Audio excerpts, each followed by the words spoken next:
Welcome to Day Zero Update for January 18th, 2026. I'm your host, Chris Salogi. I'm Brandon Perkins. And I'm Jenna Victorio. And yeah, we've got a big week of news as everybody decided they needed to lay off people.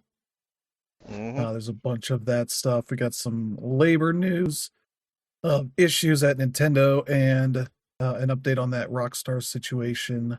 Yep. We got some delays, some new games getting announced. One of our Game of the Year games, I think, officially has been taken off the list because now it's been deemed to be two games instead of one. Yeah. Kind of. It's complicated. Yeah. And then we got a bunch of stuff coming out in the next month or two that look interesting. So yeah, we'll get to all of that. Before we do that, we'll talk about what we've been playing, and I'll kick it off here. The reason we did not have a show last week is because I was building my new PC. It went longer than I thought it would, so I ended up, I think, finishing it probably an hour after we usually record, and at that point I still had things to fiddle with, so it just was not meant to be, mostly through dumb mistakes I made. I really should have taken a picture of the motherboard before I started taking the cables out. Make sure I knew what would go back in, which wasn't a huge issue. Just I also would have known certain things weren't in there that I thought were.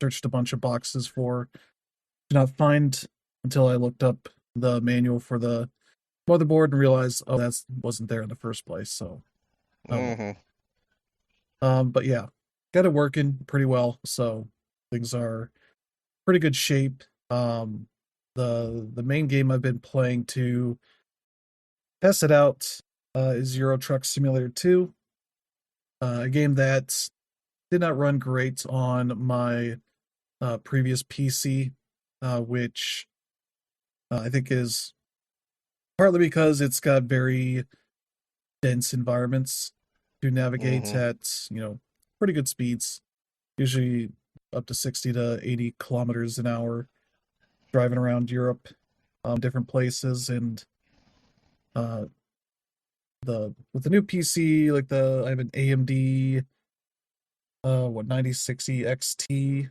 I think is what I have here, that is pretty good for handling all this stuff. But AMD's specific app they have for managing a lot of the specific bonus things they can do to make games run better, look better, lower lag and all that kind of stuff, is a fairly complicated thing to kind of go through and figure all this stuff out. So I was kind of testing it out. Eventually got it to where it would run pretty well at 60 FPS, which is nice. The main issue came when I wanted to stream some of it, and OBS just tanks the frame rate for whatever reason. It might be an OBS issue. It might be some Euro Truck Simulator 2 not being super well optimized for that. I don't know. I still have to do some work on that front, but I have to, actually do some streaming or recording or whatever to figure that out. But for now, that's kind of the big issue there, which I was streaming it yesterday and had it crash toward the end of the stream. Luckily, the video file wasn't corrupted or anything, so I was able to upload what I had, but still, that was a bit annoying. But I've also been playing that because they have a new DLC that came out in November called Nordic Horizons that adds, I think, 41 new cities to Finland, Norway, and Sweden. Which I had to look up the Truck Simulator wiki page to see what all those cities were. I think it's mostly in the northern half of those countries. And it mentions things like there are underwater tunnels to drive through and such. So I'm trying to figure out where the hell that is. I want to drive through some cool environments like that. But so far I've been just driving around. Their event that goes with that needs you to deliver to or from 6 cities in each of the 3 countries. And so far, I've been mostly doing Finland. It's just been where the first city they give you to quick travel to when they put out new DLC was in Finland. So I've been doing some traveling around there for the most part. But now I've gotten down to Vasa, Finland, I think it is, where I'm about to do a ferry or something towards Sweden to deliver my next thing. That's kind of where I'm at right now. But yeah, I've been enjoying that a lot still. Um, also, I played a little bit of Gotham Knights and got that running pretty decently. Like some of the problems I've also been having with some of these is they're on my hard drive and not my SSD. So these games are made for PS5, uh, like that, and Justice. It's the Justice Squad, or Justice League. Like I have that as well. Or no, Yeah. Suicide Squad. Suicide Squad killed the Justice League. I always forget the name of that game. That are made for PS5s, and trying to play it on an oldish hard drive is probably not great for those. So like Gotham Knights would occasionally hang, usually not in consequential areas, but I've also gotten up to the point in that game where they start allowing you to do co-op play and all that, because you're doing a lot of setup stuff and all that. It just takes a while for a game that isn't all that exciting to begin with. But yeah, that's been the PC adventure so far. I also jumped back into Animal Crossing New Horizons for the first time in a handful of years because they got their big updates and their Switch 2 upgrade, which is only $5. The upgrade is free for everybody, has a ton of big additions to the game. There's if you have a 3-star island or up, there's a new hotel run by Captain and his family that has some new stuff to do there. My island is a 1-star island because I mostly focused on improving my house and collecting stuff. So much so that when I came back, I left a lot of stuff on the ground because various reasons. Partly there wasn't much storage for your house to put all your stuff in. Beyond just physical space to put things in, you cannot hold much in your storage. And now they've upgraded that quite a bit. I think up to 9,000 items total, though they don't give you any counter or anything to know how full you are. So you'll just keep adding to it until one day they tell you you're full, and then you have to deal with it from there. But you can do that now, and now crafting, which was a bit of a pain before because you would have to hold the materials in your personal inventory to be able to craft things, and now they can just pull that from your house storage. Now you have a reason to just put all that crap in there instead of leaving it around until you need it. So that is great. A big change.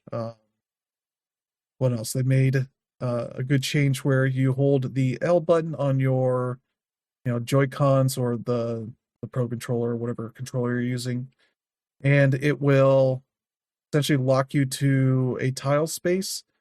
And if you have, a bunch of weeds or, a bunch of stuff on the ground and you're trying to pick up specific things, you can use that to essentially kind of sidestep around to these specific spots to pick up things instead of having to specifically angle your character the right way to pick up the right things, which can be good when you have, a bunch of flowers and stuff drops between flowers and such, and you don't want to pull your flowers out of the ground or whatever. That's very useful for that, which is great. And there's a bunch of other things they've added and changed that is good. Stuff that probably should have been added in, 4, 5, 6 years ago, when they were supporting the game, versus waiting for when they could sell you some more. So there's that. I did play a little bit of the DLC because I got that at some point, and not started up the game yet. And they introduced me to a character and was like, "Oh, there's a hotel stuff you can do here." And I'm like, "Oh, is that the captain stuff? Okay, I can go do that." And then I got went on the plane and dealt with that, and then it was pull up the title for the Happy Home Paradise DLC, and it's like, oh, I just got hornswoggled into the wrong place, so that was fun to be stuck in that for a bit. But yeah, been enjoying my time returning to this and trying to improve my island and figure out how all that works. But yeah, that's been fun.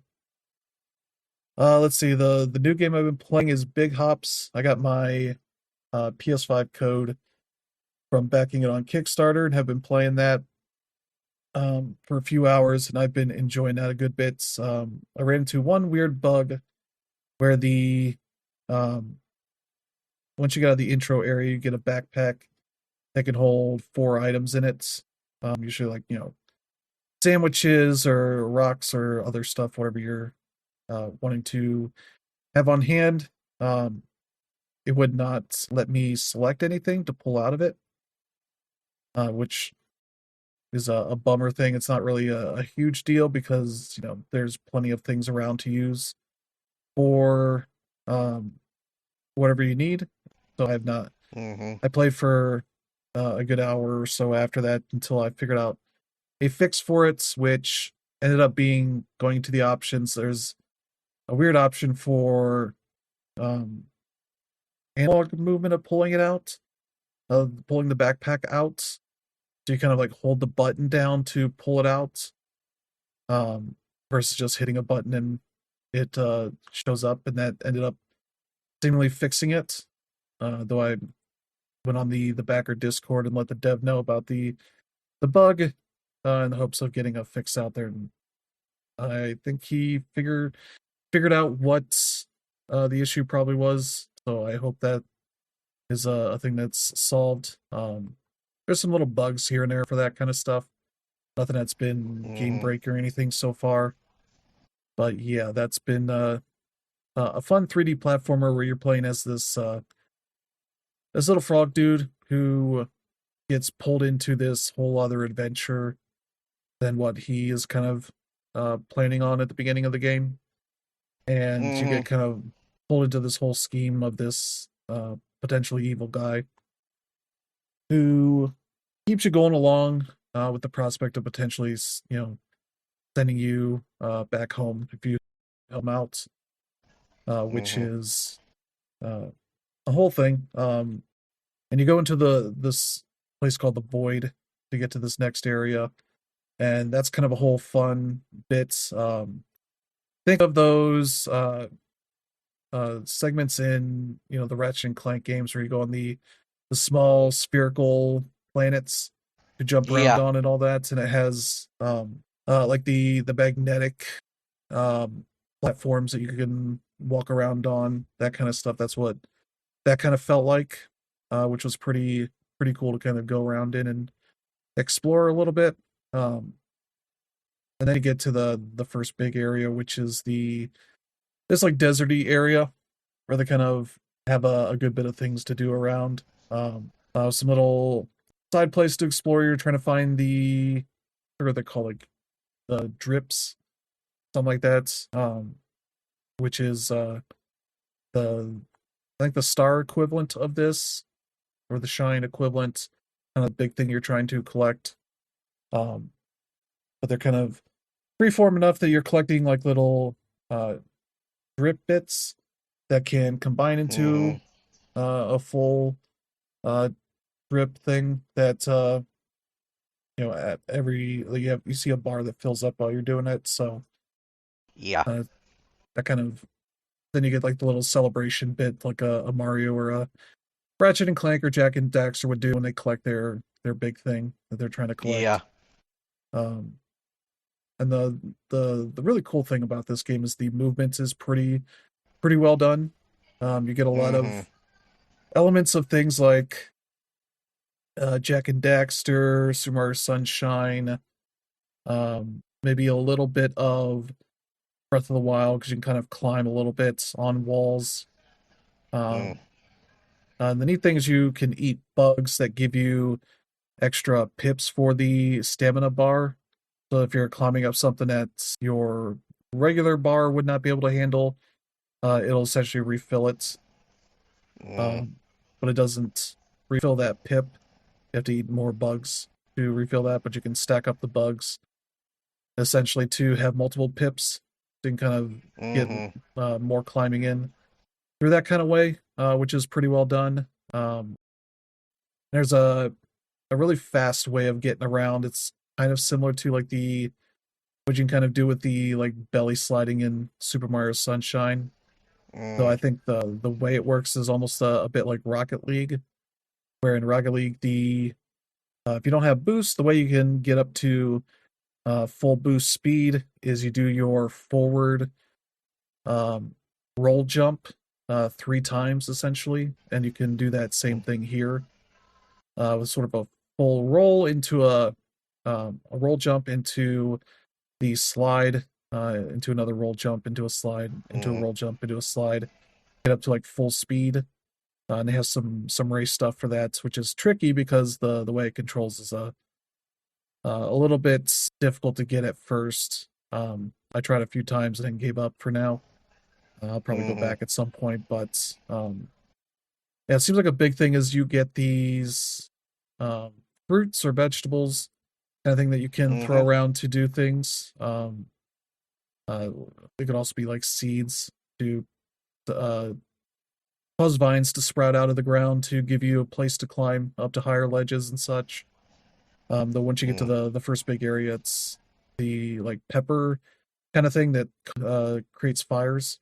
So you can burn down, obstacles that are made out of like uh, brush or something like that. There's a couple cool little areas you can find around that do that kind of stuff.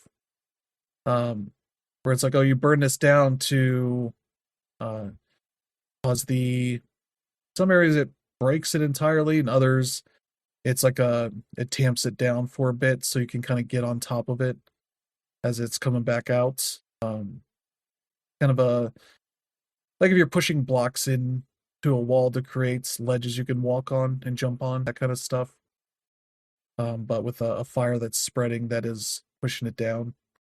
It's a little hard to explain without showing you, but it's got some neat stuff going on there. And they introduced like a big not a catapult, more like a slingshot kind of thing that can shoot you around. And the other cool like ability they have is that you can use your tongue to grab onto these like hanging berries or whatever in the sky that you can Mm-hmm. essentially like Spider-Man your way off of them to grab on and then sling yourself away. Usually with more speed if you do it right, which works out pretty well and feels really nice. But yeah, where I'm at, I've gotten up to the second like tier of area in that desert area, so I'm still working my way around. Mm-hmm. But yeah, I've been enjoying that so far, so I am looking forward to put some more time into that. And Mm-hmm. then let's see what else have I been playing. Yeah, more Fallout 76. That's just been kind of thing I've been putting on every so often, and just Mm. mostly trying to go through the map and find a bunch of places so I can have fast travel points on the map to do things. It's I think once you get like maybe 10 or 15 levels into that game, it starts getting pretty easy Mm-hmm. as you have better guns and such because at a certain point you're never really fearful of running out of ammo. I have Mm-hmm. a powerful shotgun that's just a dual barrel shotgun that is powerful and I get more ammo out of it than I use or back. So I was like, I think before I returned to it in the last week or so, I had like 1,300 bullets for that thing or 1,300 shells, Mm-hmm. and I have over 2,000 just from running around and shooting stuff and picking up whatever raiders or whoever has on their body or is scattered around in the environment Mm-hmm. kind of stuff. It's really hard to run out of ammo in a way that I'm just shooting at anything, even at vehicles because some of them blow up, some don't. I'm just blowing up stuff because I Mm-hmm. can. I've got shells to waste. And I have not swapped away from that gun because Like it's a big drop kind of gun, so it's a powerful and pretty reliable, despite being just two barrels. I can take out ghouls in two shots for the most part, even as much as the reloading animation takes a bit. They don't do much damage. I think the only time I had any real fear of death is when I just got into a situation where a bunch of enemies aggroed and they kind of took me out pretty quickly. But otherwise, I didn't really lose much. So I just went my way back, killed a bunch of people again, and got my stuff and got out of there. So yeah, that's kind of what I've been doing. How about you, Brandon? What have you been doing? Well, as for me, I've been playing a lot of Splatoon 3 mostly, and I'm getting back to doing it competitive, doing online play mostly, and honestly, I got one of the things I've really kind of embraced about Splatoon 3 is that it is incredibly unbalanced, like extremely so, and you just kind of have to go in knowing that that's going to be the case a lot of the times. And one of the things I've also come to realize is that Splatoon players have no idea how to coordinate on really anything, especially when it comes to like any of the anarchy battles where you have to like do stuff like the rainmakers or the carrying the uh,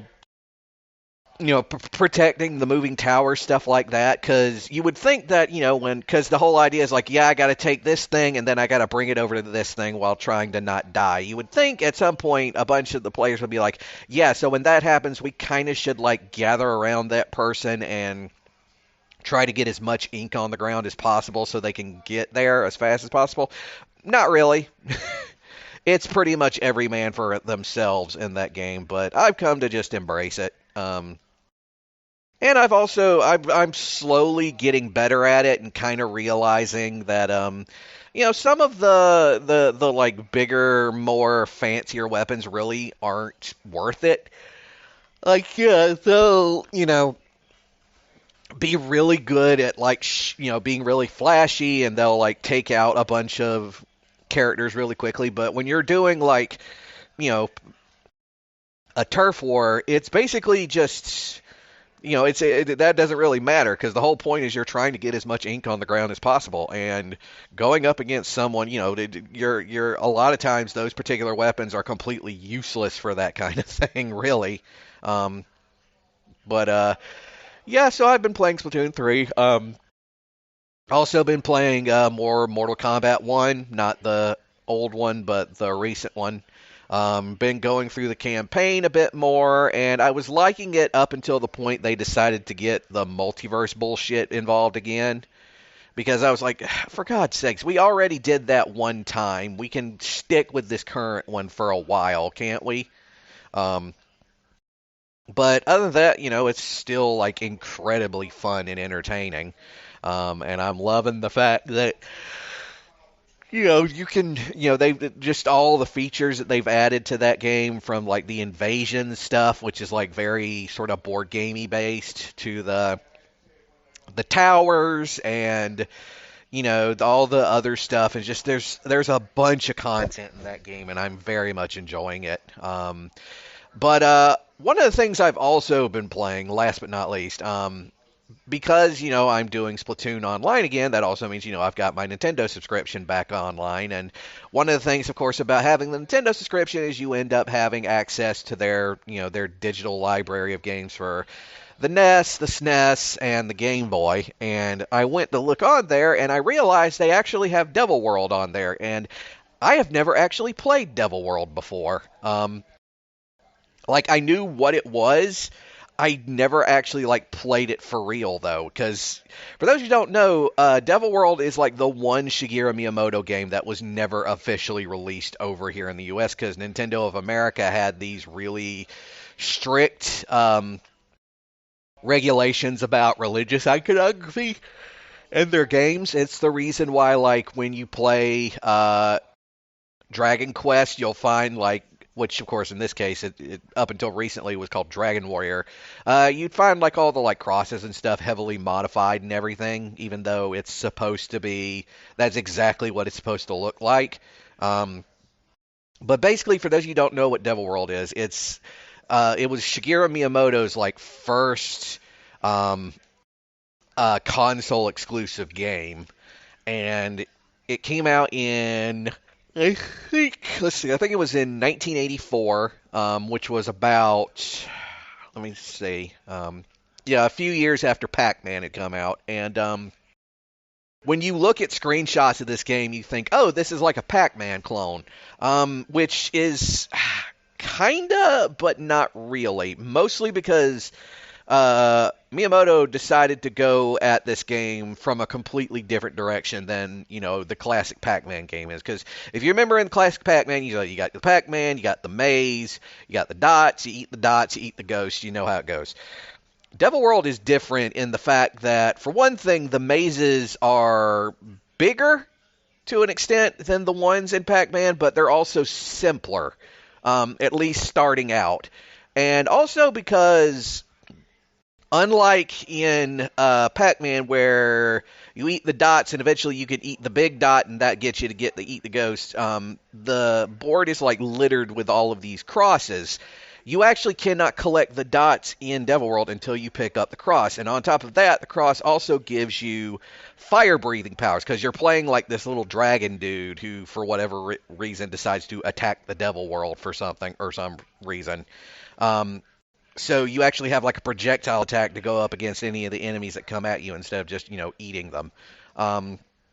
Also, what's really, really different compared to Pac-Man is, in Pac-Man, the mazes are stationary, but in Devil World, you have this like huge frame that surrounds you, and you got, the devil up at the top, and he's essentially directing what direction this frame is going to start moving, and essentially the maze sort of rolls underneath it. So on top of that, you have to worry about like getting squished in between, the frame and the walls of the maze and everything. And then there's a second part of it where you then have to collect these 4 Bibles. At least I'm guessing that's what those are. And you have to go to like this little area, this like square that has like a skull on it, and it's got these little divots on it, and you have to insert the Bibles into those divots, and that more or less ends the level. And unlike with the dots or the crosses, the Bibles are actually like levitating, and they sort of move with the frame, so you don't have to worry about having to wait for the frame to go over to another part of the maze before you can get to it. It's just they just stick there until you get to them. However, the little skull area does move around, and in fact, the way that the mazes are arranged, it is possible to only be able to see like because the square space itself, the skull space, it actually is like reproduced on other parts of the maze and basically stays the same depending on how many Bibles you put into the little divots. So if the frame ends up moving away from the skull area, you'll find another one, and it's going to be really difficult too, because in that part of the game, the devil starts moving the frame like twice as fast as he does with the original, so it's even more difficult. But as you would expect from an early Nintendo game, it's hard as balls. But as is also the case with basically all of Shigeru Miyamoto's projects, it's a lot of fun and incredibly addictive, even if it is incredibly silly. But yeah, that's what I've been playing. So Dan Reb, what about you? Yeah, the main game that I've been playing, I've already finished it and have the review up, was Legend of Heroes: Trails Beyond the Horizon. This was probably the biggest release of the year so far. Granted, it's only been 18 days. But yeah, the main thing with this one is that now that this game is out, we are officially caught up with Japan as far as the entire Trail series goes. So there is no game that they have that we don't have, which is obviously awesome. And so the thing with this one, though, as opposed to, Trails in the Sky First Chapter, which came out in September, you can't go into this one blind. You have to have played everything here because everything here leads up to what this game is. There are three main protagonists. The main one, of course, being Van Arkwright, who we've seen in the Calvard series so far. And then we also have Reen Schwarzer, who's from the Erebonia arcs that we've seen last generation, the Cold Steel games. And then the other one is Kevin Graham, who we have not seen since Trails in the Sky the third, and that was years and years ago. So it's the first time we're seeing him in 3D, and it's really awesome seeing like their paths, come together. They don't actually converge. For those of you that have played Trails into Reverie, it's kind of the same thing there, where you're doing like three separate quest lines that eventually all accomplish the same thing. But the main thing here is that you're all in different places of Calvard. So Van's group is primarily going to be in the capital in Edith, and then eventually they end up in Anchorville, which is where Judith lives. So that's the main new thing you see. Reen is actually messing around in Basel, and then also ends up in Longley, which we've seen in the first Daybreak game. And then Kevin's group we see in Tharbad, as well as the place formerly known as Cray. Obviously, for spoiler reasons, I'm not going to go into deep reasons why they're there. But basically, what's happening in the game is that, first of all, it takes place just a few months after Daybreak 2. And the main thing is that we're seeing the fruit of President Graham Hart's space goals come alive. Like, we're seeing just a whole bunch of rockets being sent into space and all this stuff. And it turns out they're going there for a reason. I'm not going to delve into why, but basically this has all of Calvard in a space frenzy. Everything, they're all really excited about going to space and things like that. And this is something that I've talked about in the past with these games. Like, technology has really come up extremely quickly. And if you're somebody that played, the remake of Trails in the Sky, for example, where that took place in Liberl, and, that was just a few years back, and that game is, super medieval. So seeing things like cars and, spaceships is, really insane for its time, but there's actually, a reason behind it. And, the main thing is they go into Professor Epstein's disciples. These are the people that have really moved forward along orbital technology to what it is now. And it's just really cool seeing all of that come together. So anyway, as far as what this game does differently from the last few Trails games, it doesn't do a whole lot different. It really just borrows from the rest of the series in order to make things better. Like, for example, Brave Orders from Trails of Cold Steel 3 and 4 are back. So that really allows you to change the tide of battle just by making sure that you have the right Brave Orders set up. One thing that this game does that I really, really like is that in one of the last dungeons, some of the enemies have the ability to take you out of turn-based and force you into action, and vice versa. Like, other enemies can put can turn shards on you and all of a sudden turn it into turn-based versus action. It's a really nice wrinkle that I really really enjoyed, especially for those of you that enjoyed the last two Daybreak games, and the last boss was able to do the same thing. Eventually, it all comes to a fold where you see who, not necessarily the real villain is, but a lot of the things, or a lot of the questions that you were wondering in regards to Van have been answered, or have really just gone into a bit more detail. Where did Reset come from? Where did Van's Grendel, sort of gain its place? And a lot of this comes from there. Now, the main thing about this game, though, is and the reason why it leaves me so excited is the fact that this game probably has the most messed up cliffhanger in all of the Trails series. And if you've played a Trails game before, you know that the cliffhangers they really, really leave you in really mean places that makes you wonder what's going to happen next. And I've never felt this way since Trails in the Sky, where it left us in that cliffhanger. And even the Trails of Cold Steel one, to me, it's better than both of these. But anyway, moving on to things that I wasn't really that awestruck with is they bring back the Marhian Garden. That was one of the reasons why I did not like, I liked Daybreak 2, but I didn't like it as much as the other games. And the reason why was the Marhian Garden. This is pretty much just random procedural dungeons that are set up to really add more to the plot. And then the main thing is that yes, they do this one better, and the main reason why is because they did a lot of quality of life changes. In the first one in the previous game with the Marhien Garden, after you finished it, you had the option to redeem your points for what are essentially loot boxes, but you had to like open them one by one. Whereas now, you can open up to 100 at the same time, and you'll get a whole bunch of different items, whether they be things like costumes or gear or orbment, like whatever it may be, and that all really makes it easy. The other thing though is that as far as plot reasons, it's changed to the Grimgarten because it was taken over by Ouroboros. And we see a lot of what they're planning as far as their next phase. Like obviously Ouroboros has been up to something weird since the beginning of the series, but we really start to see a lot of their things come to fruition. We see we're introduced to two more enforcers that we haven't seen before. One of which is actually a content creating VTuber. She calls herself the Influencer, and the job that they did with her writing and her dialogue is absolutely fantastic.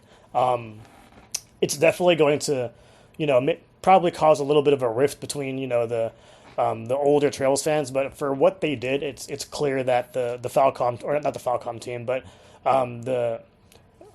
the localization team at NIS America really had a lot of fun with her role. And I'm really excited to see how things continue to move on from there because, yeah, it was just a whole lot of fun in that regard.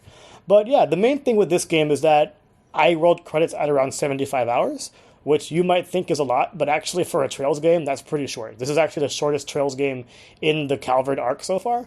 And, yeah, again, like it ended in a cliffhanger, so I'm wondering when the next one comes out, and there's definitely a reason to be excited for whenever the next one comes out, so that's cool. The other game I've been playing, Chris mentioned it a little bit, is Big Hops. I think I'm near the end. I've been playing this game for about 6 hours now. A little behind. The reviews were actually due on Monday, but unfortunately I didn't come to it, primarily because I was reviewing Trails. But yeah, like this game is a whole lot of fun. I talked about it before when I went to GDC last year, but this is an indie game made by a really cool indie team called Luckshot Games.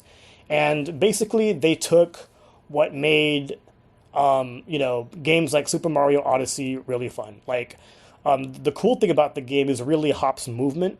Hold on by, it's really just a platformer, but you can do things like dive and do a whole bunch of hacky things with your jumps. And the main thing that this game really does is challenge you as far as how to get from point A to point B. That being said, the tutorial is really, really fun, but I'm struggling through the middle just because to me it really isn't obvious where I'm supposed to go. There are definitely things like signs and arrows to point your way forward, but I'm struggling because it's a little bit difficult considering I'm the kind of guy that likes to explore every nook and cranny. And while I am being rewarded for doing that with a whole bunch of bonus levels, it just really hasn't been fun because I just find a lot of the things really delaying my pacing. And as a result, like I feel like it isn't as fast or as fluid as it could be. That being said, like they're continuing to make changes, or not really changes, but improvements as we move forward. So I'm not really too worried about not having my review done yet. And I've gotten to a point where I'm actually really having fun with the game's flow. But it's really all about just really getting towards the end through your own means. Maybe you don't want to explore everything. Maybe you don't want to get the platinum, but that's totally okay because there are different things to do. You have these different fruit that you can eat or throw that'll change up the platforming. For example, you have these mushrooms that you can use as trampolines. You have these cactus fruit that can turn into tight ropes as you walk on them. And it's really just all about finding the different ways to use them in order to get to the next part of the level.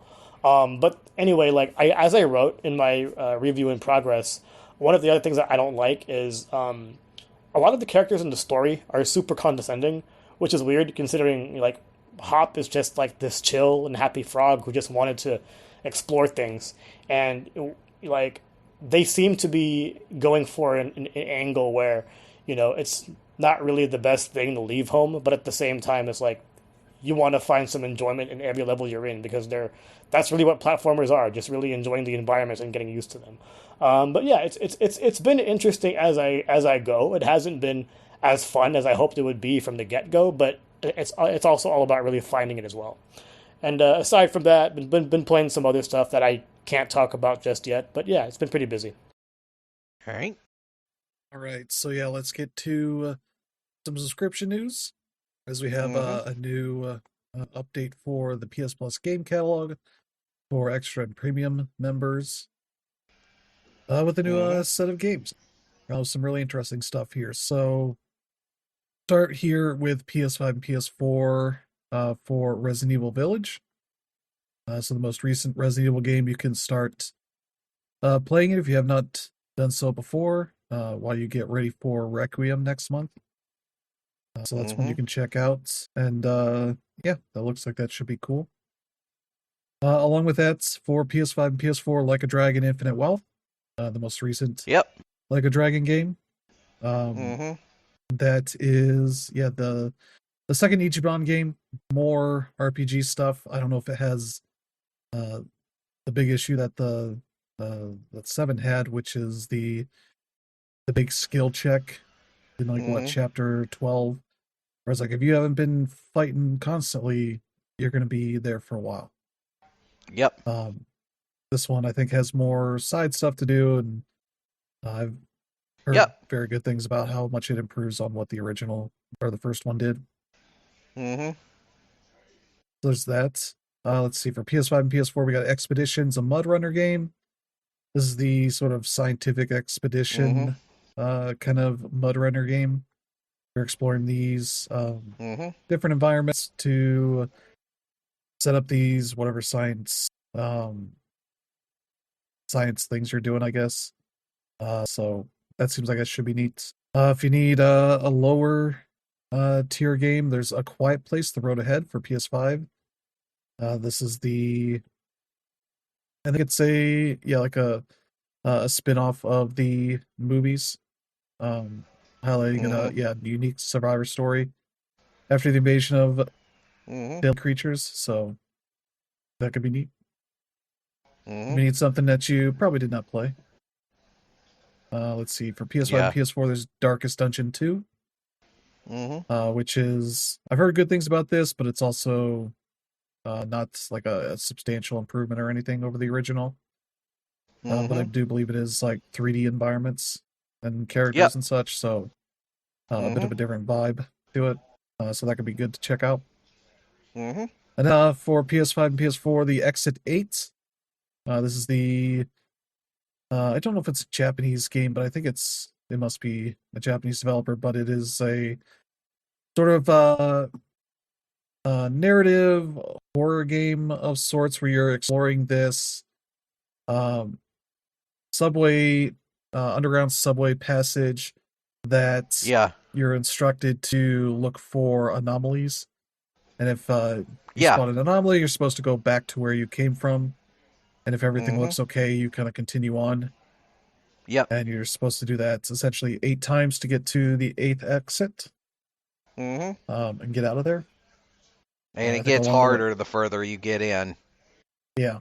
Challenge your ability to memorize the spaces you're in and what changes and all that. So that's supposed to be a pretty good game, but one that's like a couple hours long, depending on how lucky you get. Yeah. So there's that. Also for PS5 and PS4, Art of Rally.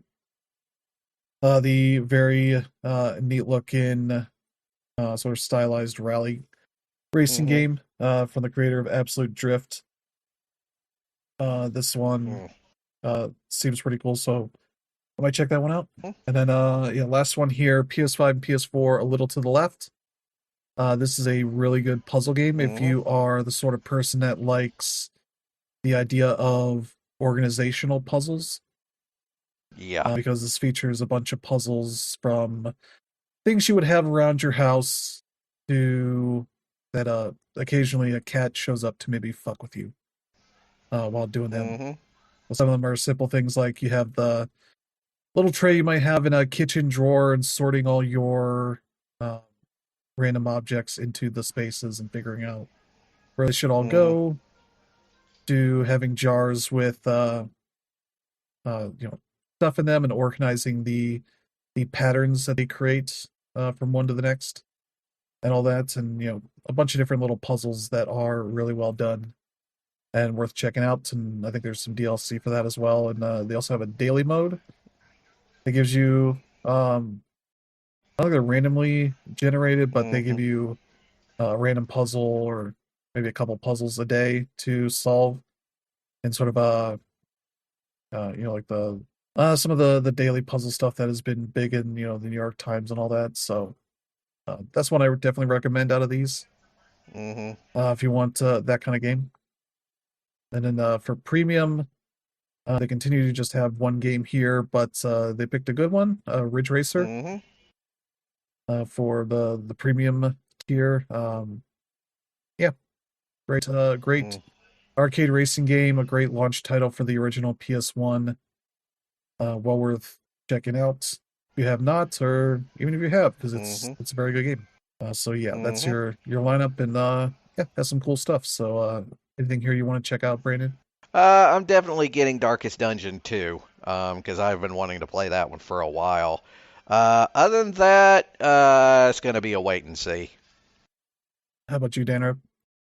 Yeah, I've actually played a lot of these. I guess the highlight would be the Yakuza game, as well as A Little to the Left. I've been playing that on Switch, but obviously, I probably want to play that on PlayStation now for trophies. But yeah, it's a pretty solid month, but it's stuff that I mostly have already played.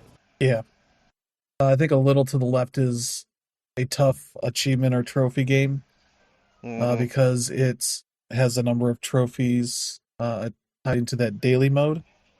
So it's literally going to take X amount of days for that. Oh, gotcha. Not I'm bad. double checking what they have here. Yeah, there's like complete 7 daily tidies is what they call them. 7 consecutive daily tidies, 14 daily tidies, 14 consecutive, 30, 50, 75. Complete all daily tidy bank badge ranks. So, but those, you just check in for 10, 15 minutes a day. Nothing too complicated for that. But yeah, it's a pretty good lineup with some cool stuff to check out. So there you go for that. We do have 2 events that are happening this week. One, Square Enix is announcing a Life is Strange game on the 20th at 10 a.m. Pacific time, 1 p.m. Eastern time on Tuesday. That is, they say here, separate the real from the rumor. Join us for the exclusive reveal of the next Life is Strange game. This got spoiled a bit because I think a European rating happened for this game, supposedly called Life is Strange Reunion. That seems to suggest that Chloe is going to somehow come back to life for this, as it seems like they are desperate to find an angle that gets people to buy a bunch of copies of this game. I don't think the last one, Double Exposure, did all that well. Featuring Max, that was very much a fan service kind of thing. So they're trying to find another fan service angle, I guess. We'll have to see what that is in a couple days. Yep. Yeah. But I am excited to see. I hope it ends up being good. Because the last one that they put out was middling at best. I'm sort of on the same boat. I've only played 1 chapter of Double Exposure, so I don't know if that one's going to need to be like required play, but yeah, that's kind of made me fallen out of the Max side of the series. I would rather see what happens, with like new characters or whatever it may be. But yeah, I don't know about reviving Chloe. In my version of the world, she's dead, so it is what it is. Yeah, and then we got another event. Xbox is hosting their, I guess, annual developer direct in January that is going to feature a few games. 3 games they've said here. We'll get a look at 2 games from Playground Games. First up is Fable. As they say here, they're going to give their first in-depth look at Fable, one of 2026's most anticipated titles, which is presumptuous of them. But yeah, they say, of course, the core themes of Fable will all be there. Choice, consequence, drama, action, British humor, and of course, chickens, all reimagined for existing fans and new players alike. So yeah, we'll finally get to see more actual gameplay of that. and see what that looks like. Also going to show off Forza Horizon 6. This is saying they're going to share a deep dive on the much anticipated Forza Horizon 6 as the open world racer takes players to the beautiful and contrasting landscapes of Japan.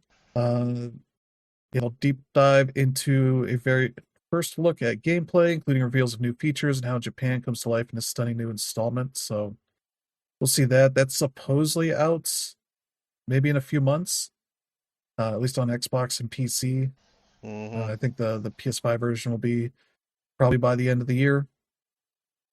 So there's that, and then the last game that they are mentioning here, there's probably a secret fourth game that they're not talking about. But the other game is Beast of Reincarnation, which is the Game Freak, action RPG, as they describe, one person, one dog. So yeah, this is their next gen game that they've been working on with I think 2K. Which is let's see, reveal details of our protagonist Emma's innovative plant manipulation actions and gameplay with her canine companion Ku. This is the one that seems like they got inspiration from some Dark Souls kind of stuff with it. So yeah, I'm curious to see that game, especially as people very much taken to shit talking Game Freak on their ability to make good looking games based on the Pokemon stuff. And this one seems to be much different on that front. Much more modern looking game. So that'll be interesting to see. But yeah, there's rumor that there's going to be a fourth game for this. So we'll have to see how it goes. This will be happening on January 22nd at 10 a.m. Pacific time, 1 p.m. Eastern time. On Thursday. Yeah, I'm definitely looking forward to this showcase. Last year, a lot of it was Ninja Gaiden, which also ended up being awesome. And then I think the secret game ended up being like Ninja Gaiden 2 Black or Sigma or whatever it may be. So yeah, I'm always down for a secret. But aside from that, like I'm looking forward to this whole thing. Like I'm really interested in seeing how Fable has changed. Forza Horizon 3 definitely has my interest with Japan being there. And then, this new Game Freak game looks interesting. Like, we don't know if it'll end up being great, but at the same time, it's good to see something being done. At the same time, it's like, I wish, these were all still Xbox exclusives, because these are all likely coming to PlayStation, but it is what it is. Have all three consoles, so it's totally fine. But yeah, like, this is going to be like, what, the first big, big-ish showcase of the year. Looking forward to it. Yeah. I bet Fable and Forza Horizon 6 will be exclusive for a bit. Especially Fable, probably. But yeah, Forza Horizon 6 is supposed to be coming to PS5 later this year. So we'll see. Maybe they'll surprise us. But yeah, there you go for that. Let's get to some games that are coming out in the near future. We have Relooted, which is coming out February 10th on Xbox and PC. This is that, what they call here, African futurist heist game, where you are sort of a crew of people in Africa who are trying to steal back African artifacts from Western museums, which is a very cool concept. We saw that at one of the showcases, I think, last summer. So nice that is out fairly soon. So I'm looking forward to checking this one out. This looks pretty neat. Let's see. We also got on the 17th of February, Aerial Knight's Drop Shot is coming out on PS5, Xbox, and PC. I think this is his third game, at least with his name in the title, or his username in the title. They describe this as a fast-paced first-person shooter, where 5 characters, you and 4 enemies are racing to grab the one parachute as you fall from the sky. Be the first to the ground alive. You can shoot at enemies. Doing all that stuff. You're using your finger gun to shoot at them. So that's a nice little touch as well. Looks like there's actual guns as well. Those might be more powerful, I assume, but yeah. That's a neat premise, and I'm Curious to see this one. Mm-hmm. It's on PS5, Xbox, and PC. Yeah, there's Mm-hmm. one to check out. Yep. Let's see. Then we got Avowed is coming to PS5 Mm-hmm. on February 17th, alongside a Yep. big anniversary updates for all Mm-hmm. platforms. Let's see. The anniversary update adds New Game Plus, a photo mode, a new weapon type, the ability to change appearance in the world, new character presets, Mm-hmm. and more godlike feature presets. So that's Mm-hmm. a cool game. I don't know if they're going to let you bring saves over or anything, though I'm not Mm-hmm. really. I'm still not buying Xbox games, so it'll be a while before I even touch this again anyway. So, Mm-hmm. but yeah, if you're interested, that's a very cool, probably one of their best RPGs that Obsidian has done in a while. So yeah, there you go Mm-hmm. for that one. Let's see, we got March 10th for Mr. Sleepy Man. It's coming to PC first, later for the Switch. Mm-hmm. This is, as it says here, in Mr. Sleepy Man, you play as a sleepy guy who's up way past his bedtime and out of control.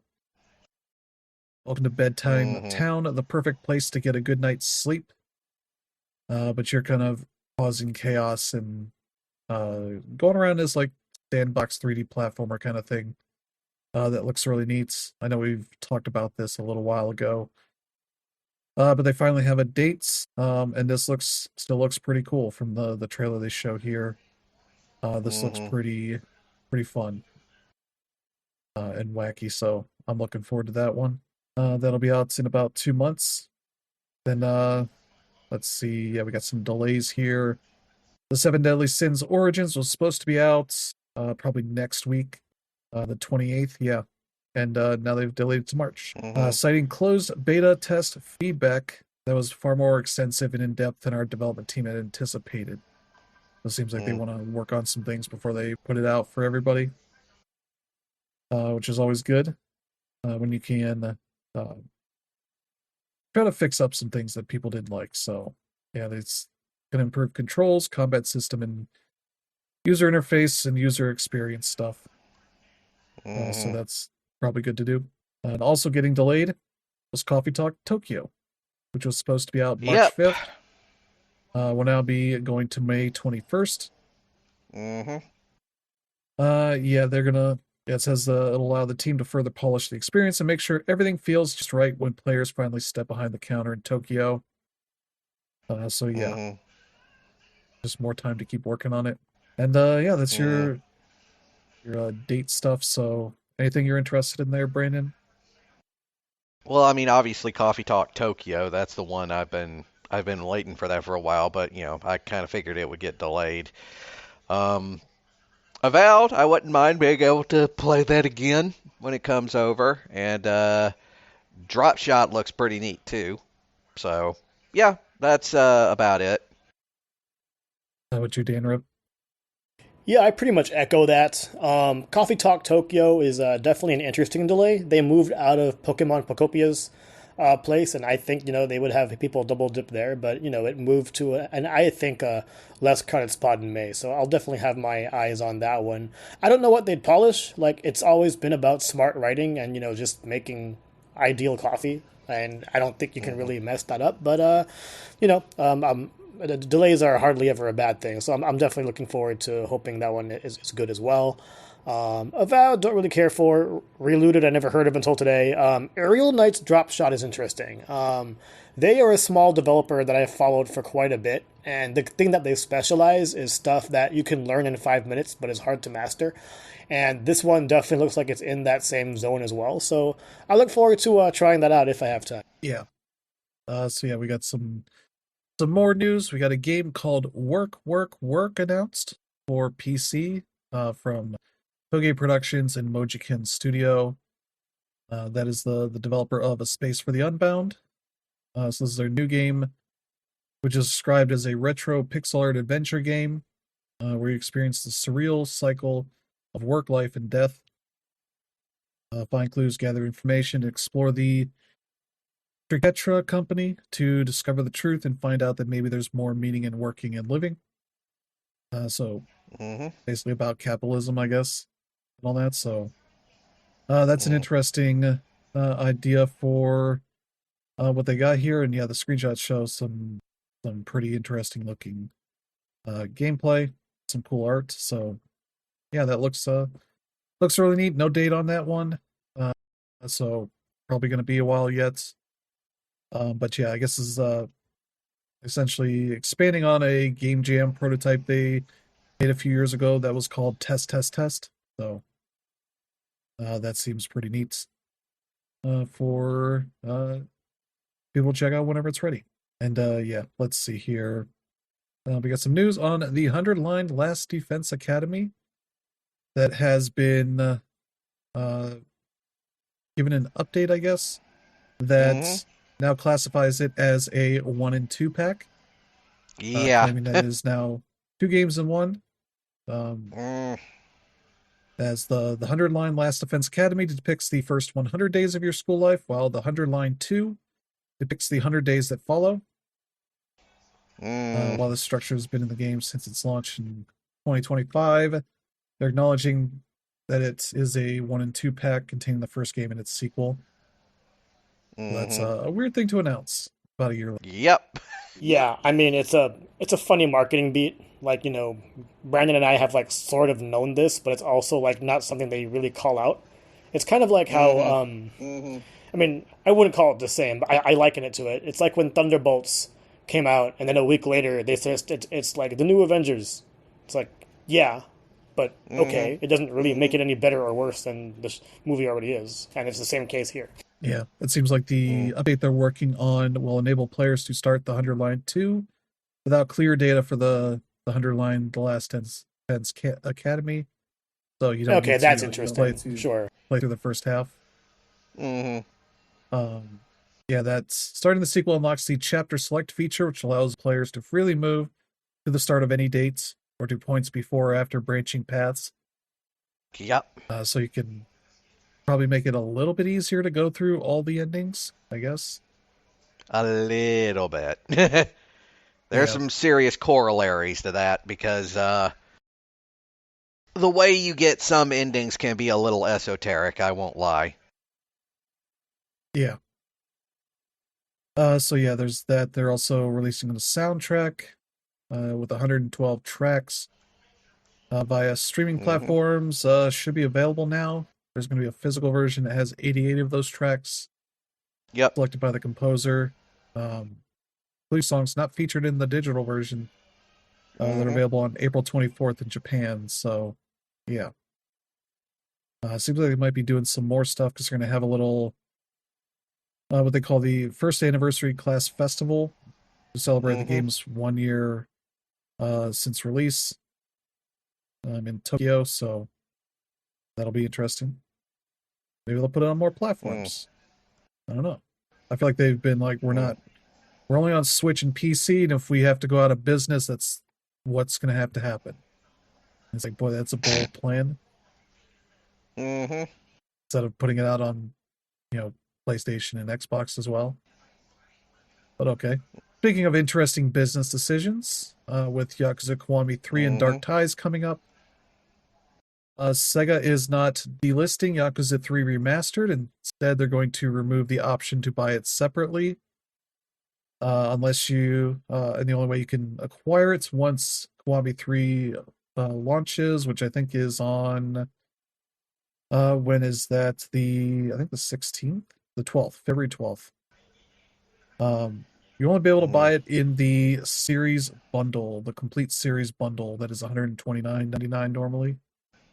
That'll go on sale, obviously, at times, but yeah, at some point they got rid of the Yakuza 3, 4, 5 remastered bundle that you could buy to just get those games for a decent price. So, as they seem to have been doing for the last little bit, they're getting rid of options for different ways you could buy it to just give us the money for the game directly or buy this huge bundle that may have things you already bought. And that's an interesting way to go about things. They put a statement about this because I think part of it is they don't want you to think that there's any that like Kiwami 3 is, everything that's in remastered and more, and better in uh, the ways that they want you to think it's better, but they are still going to allow it to be available in that bundle.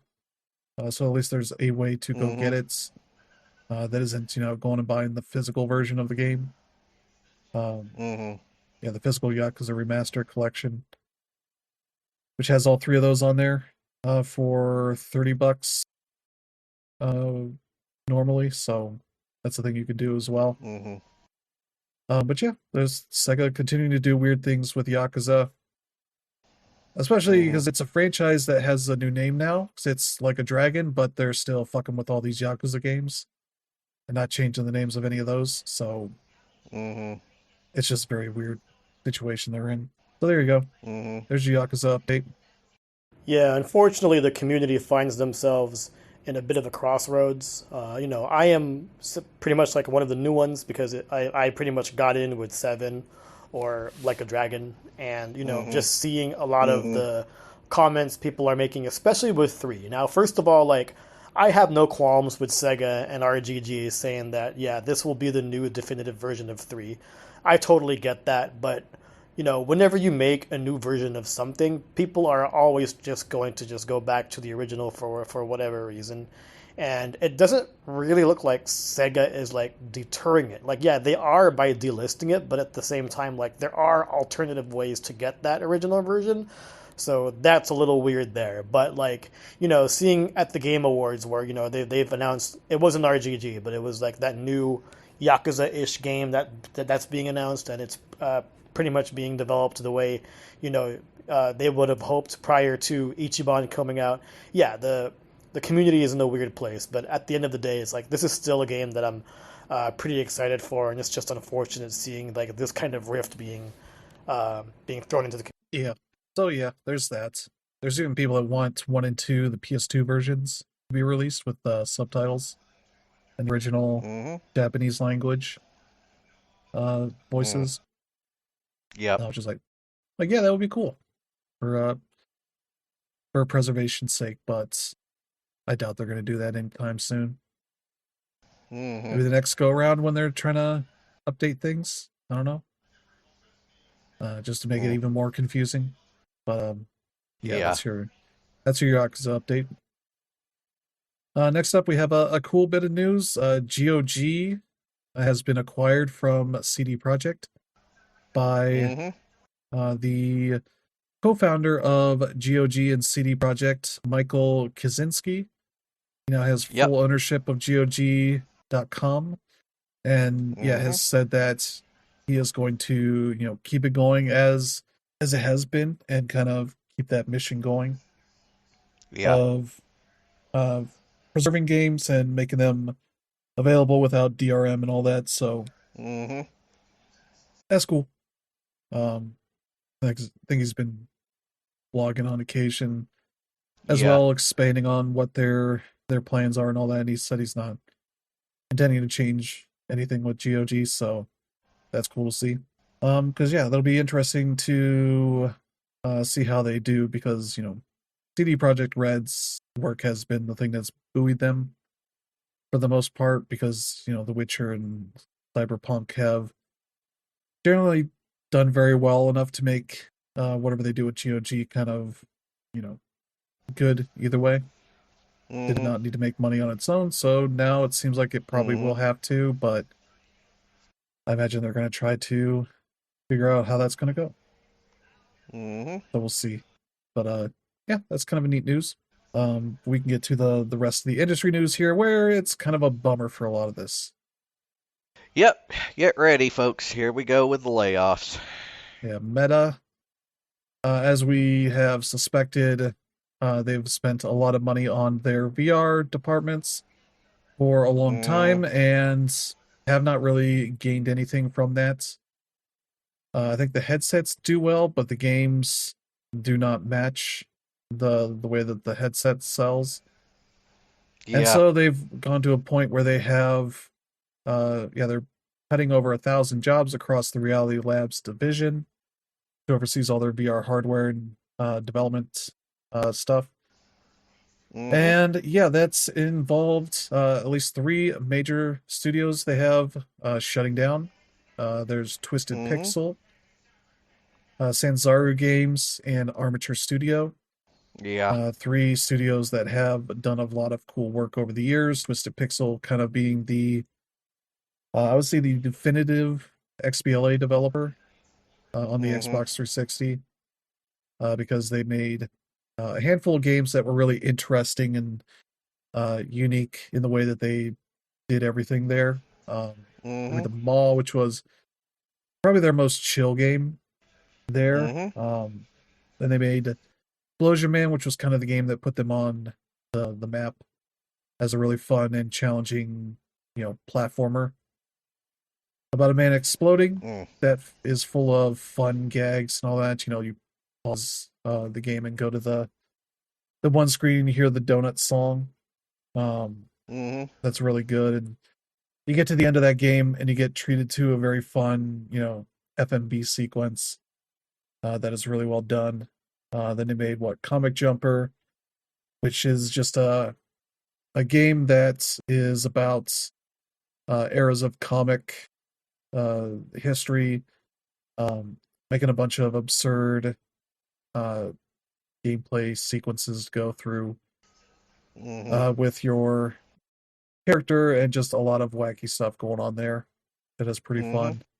And he made Miss Explosion Man in the grand tradition of Pac-Man to Miss Pac-Man. They made Miss Explosion Man, who is her own character that does a lot of fun and wacky stuff on her own, uh, Mm-hmm. referencing a lot of pop culture stuff and being a really challenging platformer on its own. But yeah, and then kind of from there, the Connect happened. They made essentially a love letter to Mad Dog McCree as a Mm-hmm. Connect game. That's pretty Yep. fun. And then kind of the Xbox One happened. I forget what their game was called. Um, Loco Cycle, yeah, which was Mm-hmm. not a great game, but it's a fine game. But it's a Mm-hmm. really interesting game as well because it's kind of one that was I think it was a launch title for that that was I forget who was in that game. They had an actual actor in that game. It was a game that's about driving this motorcycle around that's dragging this guy that was working on Yeah. it whose ants get caught in it Mm. and just kind of going through these weird situations and all that. And it's a pretty fun time for that, especially Mm. because they were playing around with some of the Xbox One dashboard features there that um, didn't stick around for very long. Like I said, a Mm-hmm. challenge where you went to the menus and you hit this button, this that's labeled promise. It was like, oh, I promise. And you saw, Mm. complete the challenge. And it's like, it was a challenge that it was supposed to end like 30 years later or something. They probably just said, like, well, how late can we set Mm. this? And that ended up being it. Um, but yeah, it's an alright game, but it's got some fun moments to it. But then Mm. they just stopped making games after that. They got acquired by Microsoft and then didn't put anything out for Yeah. I don't think we ever heard what happened there. They just seemed to be working on something and then had some disagreement with Microsoft at some point and bought themselves out of that arrangement to Yeah. become independent again. Then kind of Mm. worked on things and then didn't really put anything major out. They just maybe ported some of their older games to other platforms, but then eventually they became a VR developer and got bought up by Meta in Mm-hmm. 2021. And I've been working on some stuff since then. They made the Deadpool game uh, Mm-hmm. that was announced last year and came out, and that was the last game they put out. And unfortunately, that is Mm. their whole story there, um, Mm-hmm. which is a shame. They deserve to come out of the Xbox 360 with the ability to do more cool things, and unfortunately, just did not work out for them. Mm. Sanzaru Games does some really cool stuff on their own. They are the developers of the Sly Cooper collection, then went on to make Sly Cooper 4. Sly Cooper Thieves in Time, which was really good, but just did not seem to sell well enough to keep going on that. But they Yeah. did keep working with Sony for a bit. They made that Bentley's Hack Pack of like minigame stuff. Did the God of War collection and Sly collection for the Vita. Then started working on Sonic Boom. I think one of those games is good and the other one not good. So it kind of ended up being an unfortunate place. And then they started working on VR. They made that Tron Endless Runner game that came out on consoles, which is a weird game. Yeah. But then they just started working on more VR stuff. I guess they worked on the Spyro Reignited trilogy on Year of the Dragon. And then worked on Asgard's Wrath 1 and 2, which are sort of big tentpole games for the Meta Quest. But did not seem to do that well. And so they got the axe. And then Armature is their own interesting studio. They were founded by people that worked at Retro Studios. And so they kind of came out of, I think, probably Metroid Prime 3. Yeah. Kind of working on their own stuff. And they worked on porting Metal Gear Solid HD collection to the Vita. And worked on that Batman Arkham Origins Blackgate sort of Metroid game. That was pretty good, but not great.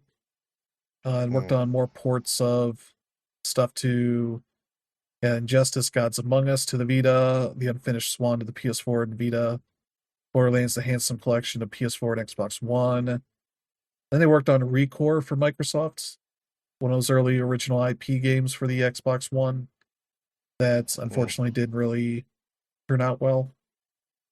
Though they got a chance to do like a big update to fix things, and it didn't really change much about the game. They worked on Dead Star, which was like a big multiplayer thing that's shut down a couple years later. It didn't go anywhere. And then he started working on VR stuff. And just kind of got bought up by Microsoft, or not Microsoft, Meta, and they made the Resident Evil 4 port to MetaQuest 2 that people liked a lot, but not well enough to keep them around. So they ended up getting shut down as well. So yeah, unfortunate end for them. And that's just shows the state of Meta in their VR initiative. They've not shut down everything, obviously. They say they have roughly 15,000 employees, so they're cutting about 1,000 or so of them, maybe up to about 10% of their company. And as part of that, Camouflage did not shut down, but they have laid off a large portion of their studio.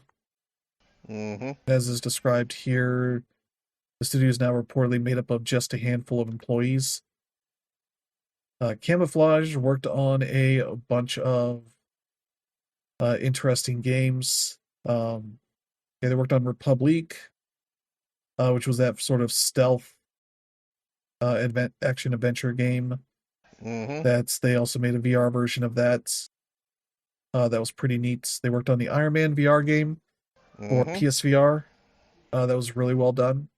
Oh yeah. And then made the Batman Arkham Shadow VR game that came out 2 years ago. That was really well regarded. Yep. Unfortunately, for all that hard work, they've had most of the studio lay down. I think all of their projects canceled, and there's having to start over again, working on something new.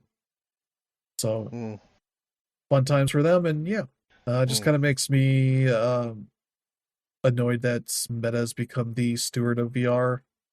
Or just essentially having an endless amount of money to invest in their division. Yeah. But along the way, they signed so many exclusive deals and acquired so many studios that when that investment didn't pay off, tons of those people are losing their jobs, getting their studios shut down, and all that. And those games don't get to experience more availability to people on Steam or even PlayStation and all that. So that's the unfortunate news there out of Meta. Mm-hmm. So there you go. Yeah. Yeah. Let's see. Then we got Ubisoft, who has their own stuff going on.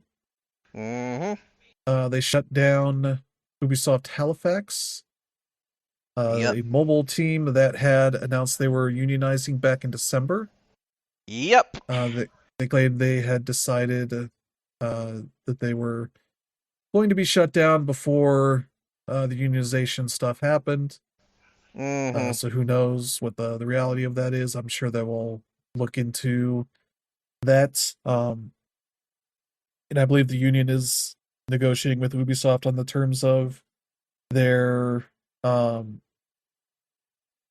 their separation deals are going to be on that. Mm-hmm. So I've seen stories about them increasing the pay they're going to get or Mm-hmm. getting laid off and all that. So we'll see where that goes. But they're also looking to lay off 55 people at Massive Entertainment and Ubisoft Stockholm. So Mm-hmm. that is unfortunate there. Massive, the Division people. I don't know what Stockholm has been working on. They seem to be working on an unannounced new franchise that's using Mm-hmm. their cloud computing technology. Mm-hmm. So who knows where that's going. The last story here is they've already laid off 29 people at its Abu Dhabi studio. That Mm-hmm. happened back in November. That just now came out as a thing. So Yep. that's also unfortunate. So yeah, more layoffs for Ubisoft. So fun times there. Mm-hmm. Mm. Yeah, Just, yeah, I mean, that's basically, Ubisoft has been going through some serious shit recently, because they've put out dud after dud that just wasn't able to make up the money that they sank into it. And, this formulaic shit's eventually gonna, it's gonna backfire on them, and it already is. And, honestly, the leadership needs some serious shaking up at this point, because, I mean, at this point, Ubisoft is just a joke. yeah, Yeah, it's a little rough. I mean, like, I thought Assassin's Creed Shadows was a really, really good game, but like, one game is not going to save. It's not going to save them at all. Mm-hmm. I know a lot of people who are currently working there who are just like trying to like jump ship, but at the same time, it's like the industry is just tough. Massive Entertainment. I think they're the ones who worked on the Division, Star Wars the Division. Outlaws. Like whatever you want to say about that. Like I enjoyed that for what it is, but at the end of the day, it's all about the dollar signs, and they're not getting there, and it's tough to see, especially since Guillermo and all of them tried to like get out of being bought by Viacom or whatever it may be. And I don't know, it's just tough. Like we're just like waiting for twiddling thumbs at some point, and then I didn't comment on it earlier because I wanted to wait until we got through all the layoff stuff. But going back to what Meta is doing, it's just with those companies being shut down too.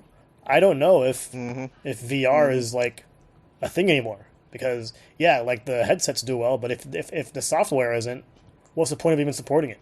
And that's tough because obviously like out of all the trends, whether they be NFTs, VR, AI, like VR was obviously like the most creative and at the same time like least gross of everything there, and that there is innovation you want to see in it, but the innovation had to be in the headsets themselves. Like when you think about getting someone a Quest for Christmas, you're still thinking about whether or not they're going to use it like 5 months from now, and yeah, that's not ideal. Like you want to go into the territory that Meta has been doing with things like their glasses, which I think are a pretty cool product, but not the fun stuff that the Quest stuff was. It's just tough to see. I hope VR is not gone, even though like I was one of the first people to like back out of it. But at the same time, like there were some cool ideas, and a lot of the companies that were doing cool ideas are obviously now gone. So it's just rough to see.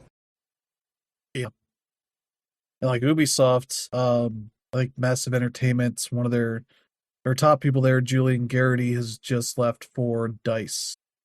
So he's made a big lateral move to go to a more stable place. So maybe not that stable, considering they're getting acquired by essentially Saudi Arabia, and who knows where Yeah. that's going to go. But that's maybe more stable than Ubisoft. So that's a whole fun place to be. Luckily, there's a number of developers in Sweden, so his options Oh yeah. the options of any of those people there are a little bit better than some of the other places, but maybe for getting equal or better pay and a better position, that might be the trouble there still. But that's kind of the rough place people are in. Yep. But yeah, let's continue on to Nintendo. They're back in all this. Yep. They're facing labor complaints from one or more of its workers. There are new charges accusing Nintendo of violating sections of the National Labor Relations Act, dealing with workers organizing and related union activities. They had this happen a few years ago with a former tester that they apparently settled for about $26,000. These were filed on December 17th and January 6th against both Nintendo and a tech contracting services firm, Tech Systems. They both list the following violations of the NLRA. One for discharge, including layoff and refusal to hire, concerted activities, retaliation, discharge, discipline. And yeah. So that is interesting. There's a little more explanation here if you need to see what those are specifically about. So we don't really have much of an idea of exactly the nature of what this dispute is over, but not really the first time this has happened to people that were working for Nintendo, either directly or through contracting firms like this. So, yeah, not really surprised that it's happened once again. But yeah, we'll see if we find out anything about this at some point. It may just be something that gets much like the last one that we only just now found out that they settled that for a decent chunk of change. So we'll see if we find out more about this. But there you go. Some Nintendo news there. And on the Rockstar front, we have our first bit of results of the thing here. They went to a preliminary UK employment tribunal that has denied interim pay to the former Rockstar workers who claim they were fired for unionizing. After Rockstar chose to challenge their dismissal in court, the ousted employees have taken legal action against the Rockstar with support from the Independent Workers Union of Great Britain. The spokesperson for the IWGB said the fired workers hope to secure urgently needed relief at the interim hearing while they wait to face their former employer in court. But after a 2-day hearing, the employment judge denied that request, saying in all circumstances, the tribunal was unable to conclude that it appears likely that the tribunal will find that the principal reason for the claim's dismissal was their membership of the IWGB. Noted that the bar was for securing a favorable interim ruling is higher than it will be at the upcoming full hearing. So maybe they'll get their hoped result at the full hearing. But for now, they have not gotten some help right now. So we'll see where that goes. Yeah. So far, not great. But I'm sure we'll find out more about that in the near future. Oh, yeah. And we'll end here on a fun note. This developer that worked on an indie game called, I think, Hardest. Yeah, roguelike card game that very much seems to be taking inspiration from Balatro that uses AI-generated assets for it. Yep. Developer launched it last year and has announced that he is deleting the game from Steam. after his girlfriend that he's been dating for a bit helped him realize it was a disgrace to all game makers to use AI. And so you can find the store page here in the news where he said, this game will be deleted on January 30th. I made this game during the summer in a couple months and thought to use AI because in university there's so much brainwashing on students, and all the tools are given for free, so I could generate unlimited images for free and so. But I have realized the AI is not actually free and has a major effect on the economy and the environment. Some AI companies can use this game just existing as a reason to get more investment in for their AI companies that benefits no one, but rather suck resources from the economy from hardworking people. I coded everything myself so I can in the future make a new game with real assets if I feel like it. But the game existing in its current form is a disgrace to all game makers and players. Ethically, only logical reason is to delete the game from Steam. The girl I've been dating for a month made me realize this. Then thanks her. So, at least I assume that's her name. But yeah, that's a fun story that he kind of came to this realization because he met, someone he likes, and she was willing to explain to him why this thing he made is not good. Yeah. Hey, always good to see somebody learn from their mistakes and be willing to grow. Oh yeah. Definitely. Yeah. Definitely. All I gotta say is good job, girlfriend. Yeah, seriously. Yeah, good for her. So yeah, I think that is going to be where we end of the show. Thank you to Brandon and Dana for joining. Always.